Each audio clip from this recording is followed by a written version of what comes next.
Okay, guys, that took me a second to get my camera hooked up. I was trying something new, as you guys can see on the channel, and so I had a different camera hooked up when I was trying it in a different room, and yeah, so it took me a second. But welcome to the writing sprints. Here we are on Friday, and I figured out how to show the chat on the screen so that if you guys are watching this as a replay, you can see what we chatted about. But I think it'll take me a second to put that up because I just figured out the camera. But I did post this early because I wanted to let you guys know that we were definitely doing a sprint. If this is your first time here, welcome. What we do is we write for little 15-minute bursts. I usually put up a writing prompt so you have something to go off of, and we talk about writing in between. It's your chance to ask me questions about your book, about what's going on with your writing, all those different kinds of things.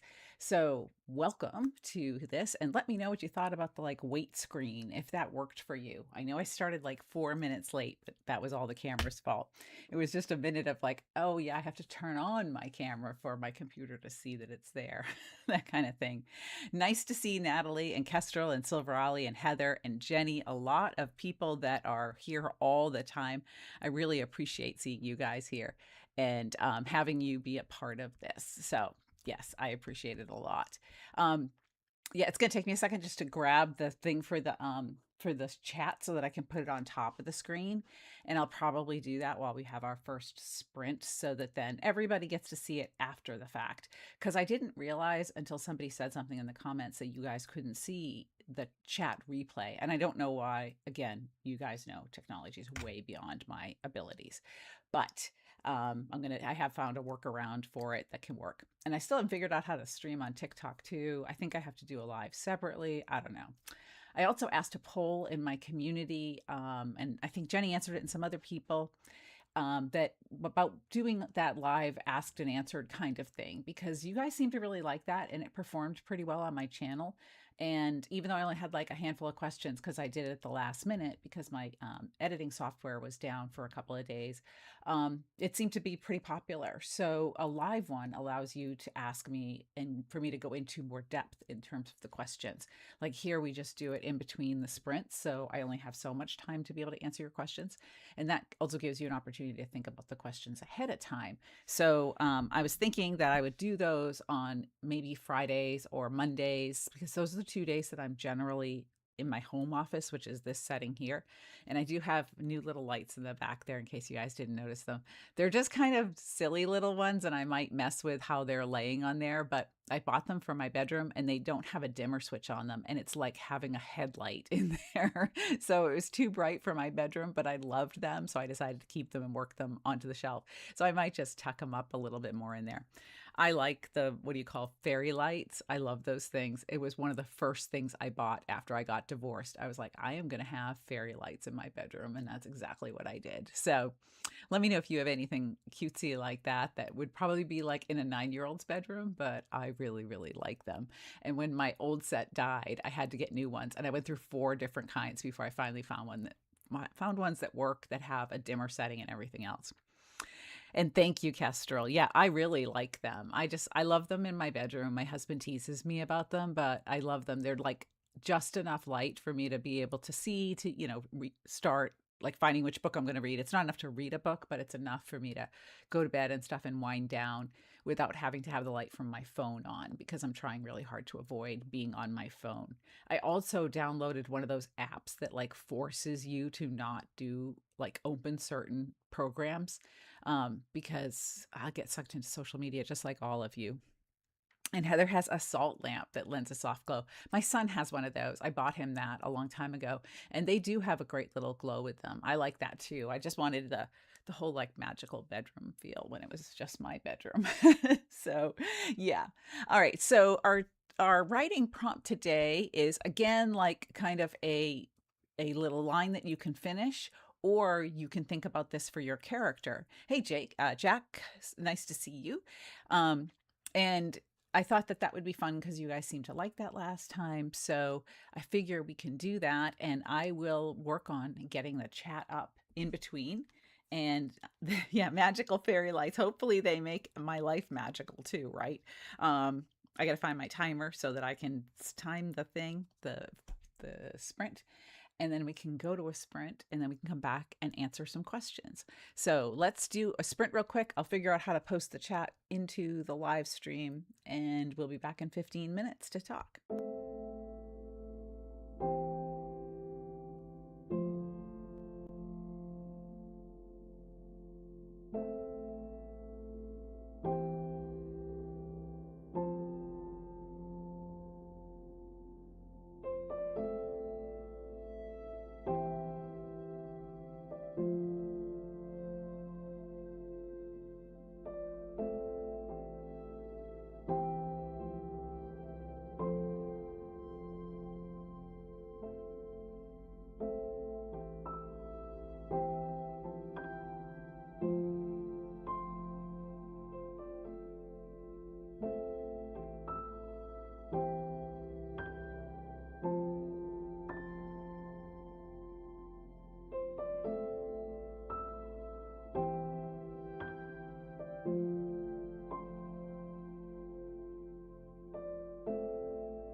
we go. 15 minutes. It went really fast.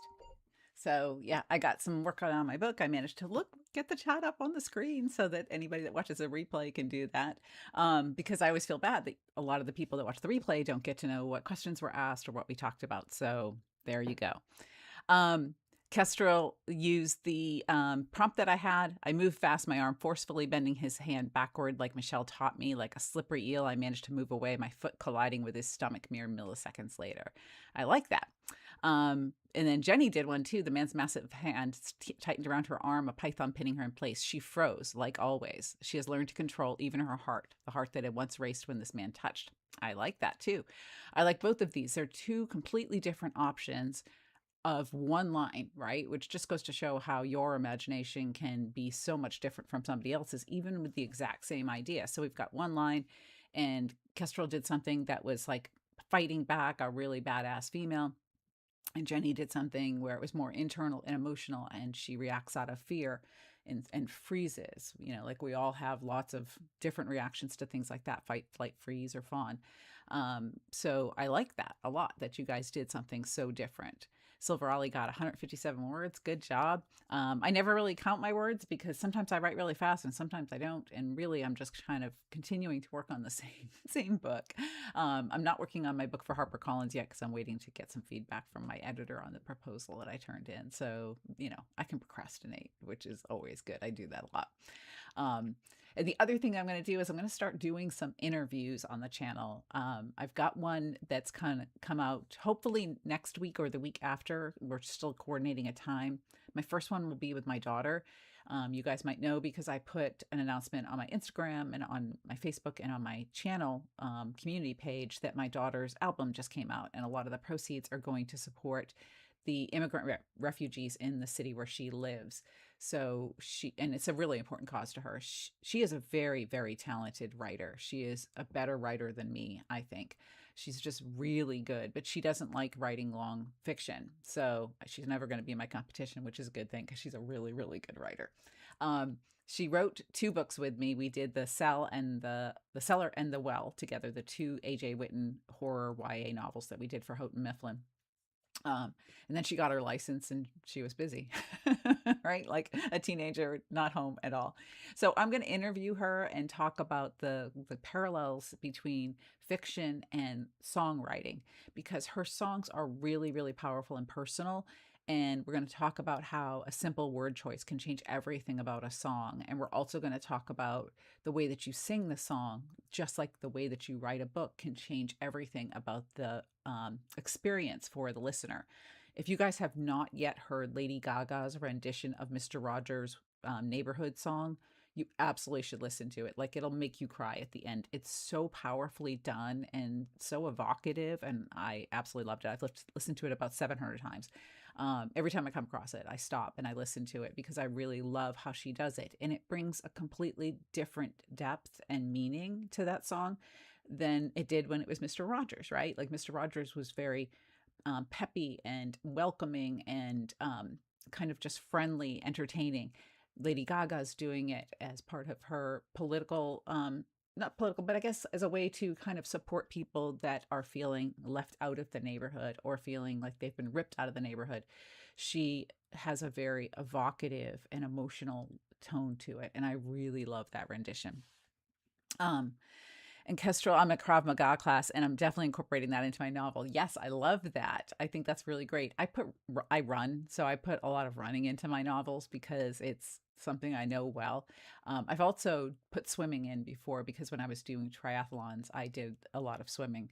I don't do triathlons anymore, and I just watched this whole thing about a great white shark that I'm like, I don't know if I want to go back to swimming again now that I know what's out there. But anyways, I used to do swimming too. And Kestrel's, I'm excited too. I think it'll be a really great conversation. She's super smart and super talented.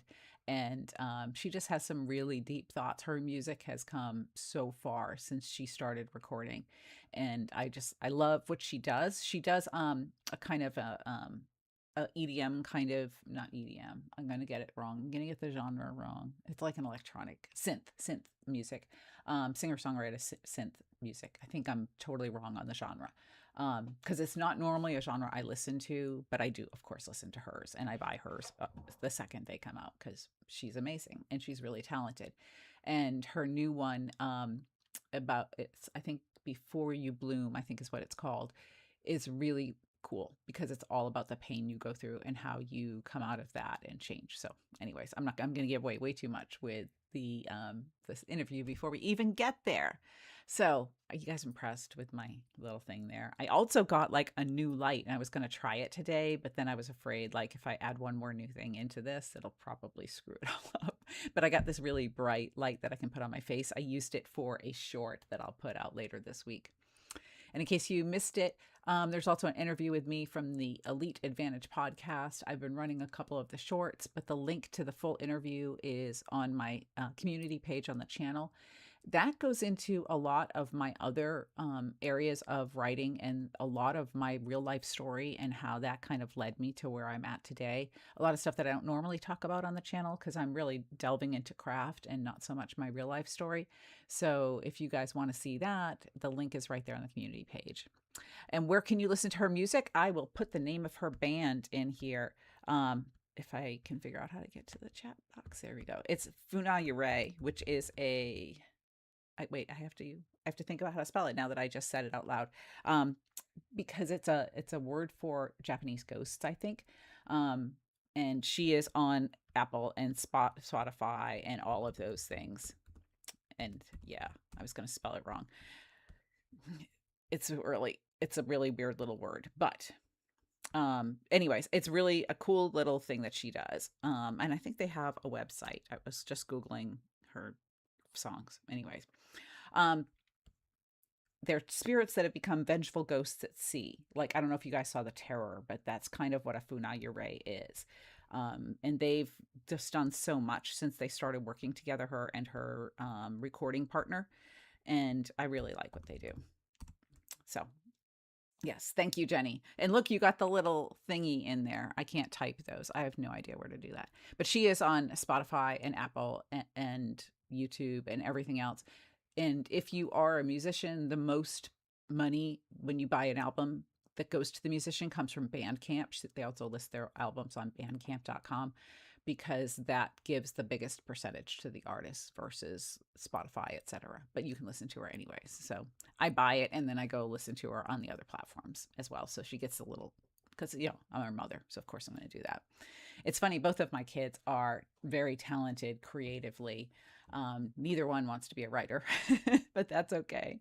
But my son, who edited my videos for a couple of years, learned a lot about storytelling from that. And I'm always so impressed when he comes to me and he's talking about a movie or a book he read and the storytelling aspects of it. Because you can't like edit a video like what I do and not learn a lot, hopefully, while you're doing it. So it's been kind of cool.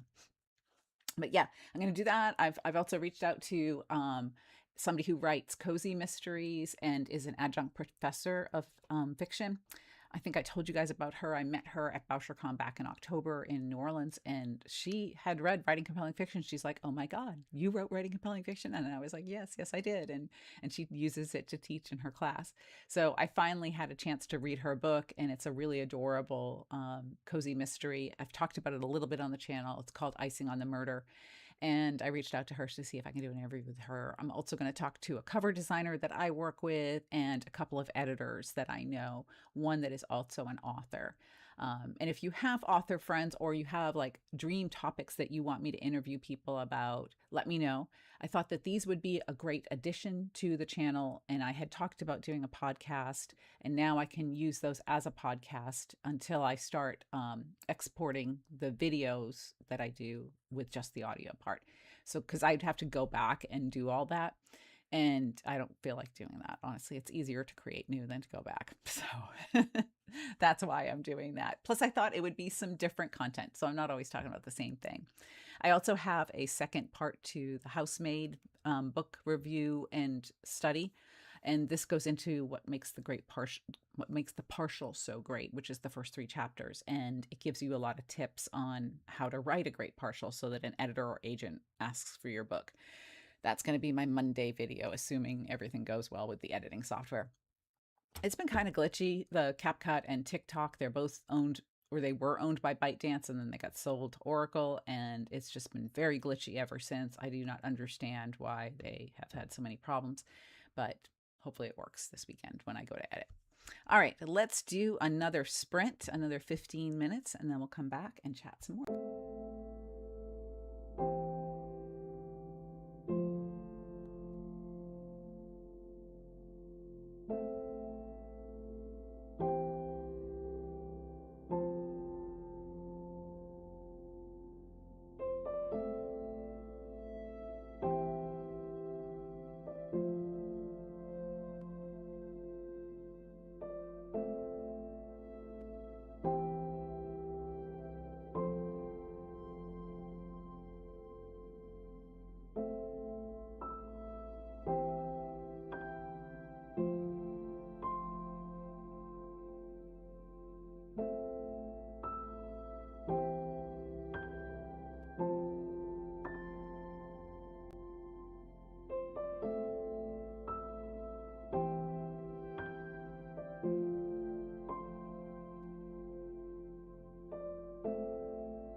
we go, another 15 minutes. And I started writing a really bad guy. And then I had to write myself a little note so that when I come back to it, I'll remember what I was writing about. Um, Hallowed be thy ween had a question. How would you show a long period of time, like raising a child, in just a few chapters? That's a good question because you want to have that transition, right? And you can do it in a couple of different ways. If you really wanted to show like a little montage of raising the child, which I don't actually think you need so much, um, but you could have a montage of memories. Maybe the person is looking through a photo album or watching a video or something like that that brings back those memories. Or they go into the child's bedroom and see a bunch of things that bring back some memories. It does create a long period of introspection, which slows down the tension in the book and slows down the plot. So my advice is usually to just show a couple of key moments or one key moment and then start working the others in later, because characters and people are really in the here and now, right? Like we don't tend to spend our time thinking about decades of the past. A person that, like, I think about my kids, but I don't think about, when they were in third grade and when they were in fifth grade and when they were in ninth grade. I don't sit here and ruminate on all of that unless something gets brought up that triggers that memory. So I just read The Last One at the Wedding by Jason Rekulak, and I had it on my desk, but I actually cleaned my desk this week, so it's not here anymore. It's back there. But The Last One at the Wedding by Jason Rekulak is a father-daughter relationship, and he has not talked to her in like 3 years, I think, when the book opens. And there are little moments that remind him of her when she was younger, when he raised her, and those pop up as they're triggered by the plot. He has a couple of pages, I believe, where he goes into the past with the daughter in his mind, but that's because she reached out to him and she called him and asked him something that triggers that memory to come back. So you have to have a trigger. You have to make the memory, if you're going to put it in there, lively and have it figure into the plot, and keep moving things forward. And then study people that are doing it really well.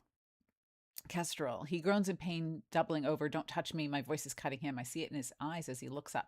God, Celia, I'm sorry. I just want to talk.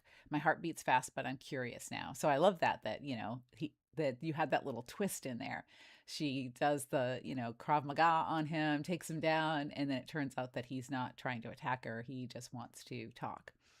Um, and Dexter called in a tow truck for Kestrel because of the foot colliding with his stomach with that. And Silver Ollie's working on the sequel after the inciting incident. That's awesome. So that's something that I talked about I have that in another video where I talked about The Ordinary World, and then it had like a couple pages of that before they got into the action. But it was a really interesting ordinary world. So you want to be able to do that too. If you're going to go back in time at all, it also has to be interesting. And I don't even remember what book it was. I read so many books in a week, I can't even tell you what book it was that I read. And now I'm not seeing it. Got like a whole huge pile back there of books that I pull from for the channel. And then after I've talked about them enough on the channel, then I give them away, because otherwise my husband would kill me. I would have 7,000 books in here. But there's some books there where you can start in the ordinary world and you have 2 or 3 pages like that. And then they go right into the action. Oh, I know which book it was. It was Jennifer Hillier's book, Little Secrets. And I have a video that'll be coming out in a couple of weeks that analyzes this scene in the book. It's the opening where she's in the ordinary world. She's like trying to buy Christmas presents and everything. And she's thinking about all of that war that you have with yourself as a mom. Like, am I being a bad mom? Am I being a good mom? That kind of thing. But really, she just wants to get the thing done. And then the inciting incident happens. The catalyst happens that sets off the entire plot. But because we have set up this ordinary world where we can see that she's just an ordinary mom and she's just overwhelmed and stressed, like all of us are when we're shopping with a little kid and it's Christmas, you have built this connection with the character that keeps you from judging her when the bad thing happens. So Jennifer did a brilliant job with that book. I really enjoyed it. And thank you, Hallowed be thy ween. I appreciate that. I've really got to writing compelling romances and writing compelling suspense. I've got to really get some time to do those because I've had requests for that. and I need to do that in my spare time. I do work a lot, and I've got the channel, and then I've got my career, and then I have like a company that I run. So it's always pretty busy. And that video that I told you guys about goes into a lot of the things that I do that are not related to this channel, that pay the bills and allow me to have creativity in another way. You know, like my husband had said, well, you could just quit and just write books full time. And I could, but I really like the challenge of using my creativity in different ways. And because I've been in publishing for so long, it's really fun to do something else. It's a lot of work and it's a lot of hours, but it's also really fun. And fantasy too. Yes, I don't write fantasy. So if I do a book on writing compelling fantasy, then I would have to probably really study a lot of fantasy novels. I don't read a lot of fantasy and I don't write a lot of fantasy. There's so many books out there. But I do love that whole world building and all of that stuff. Like King Sorrow is sort of a fantasy horror, and it's really, really good. How to write yearning, Jenny. So that's I in the scene analysis video, I talk about that with the male character because he wants a better life and he wants what she has, but he doesn't dare go after it. It's that whole T.S. Eliot, The Love Song of Jail for Proof Rock poem, which is my favorite poem in the entire world. Um, that whole do I dare, do I dare, do I dare to part my hair a different way? Do I dare to, talk to these people? That yearning comes from Jail for Proof Rock, watching the people go by, living a life that he desperately wants, but yet he doesn't believe that he deserves it and he doesn't dare to step outside the bounds of society and go for it. So yearning comes from seeing what you want right outside your grasp, but having some kind of an internal conflict that keeps you from going after it. So, and thank you. I appreciate that. So we have time for one more sprint. Let's do it one more time, and I'll do the full 15 minutes because I really want to keep working on what I'm doing and working on my book too. So let's go back for 15.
that was the last one. I love that you guys can quote the love song of Jail for Proof Rock. I really do love that poem. And it really is the basis of almost every book I write. That whole thing about do I dare be myself? Or a lot of the romances I wrote, I guess. Do I dare be myself and will I be loved if I am myself? That has been a big theme in a lot of the books that I wrote early on in my career. I'm not sure that it is now, like with the suspense that I'm doing. I think it's more about do I dare take a risk, which is a little bit different than being yourself. But yeah, it's just been a running theme. I realized that around book 8 that that's what all my books were about was the love song of Jail from Proof Rock. So a lot of other poetry I hated in college, but I do love that one. I love T.S. Eliot in general. So thank you guys for writing with me. I even prepared an end screen. I know I feel like so adept here. It looks just like the opening screen, except it says thank you. But I thought, okay, if I'm going to do a beginning screen, I might as well do an ending screen. So keep an eye out for the next video in the Housemaid series. That should come out next week. And also keep an eye out for the podcast. I will be announcing that when I have a couple of those recorded so that I can keep that up on a regular basis. And I will keep bringing you guys content and keep asking questions. And when I decide when I can offer the Q&A ones, which I'll probably only do like once a month or maybe twice a month, I'll let you guys know too. So just follow the community part if you're not already. I don't even know how that works, like being a part of the community. I think if you follow the channel, it lets you know. Or join my Writing Compelling Fiction community, which is linked in the end screen. So you can go there and join that. That's totally free. And you can always ask me questions and answer the poll that I put up about the Q&A thing. So Silverali, great job on finishing another scene, and great job to all of you for being here. I appreciate it so much. I always look forward to this, and you guys are my favorite part of my week. So have a great week. I'll talk to you later. Jumpstart your writing, get over the hump, jump into fiction.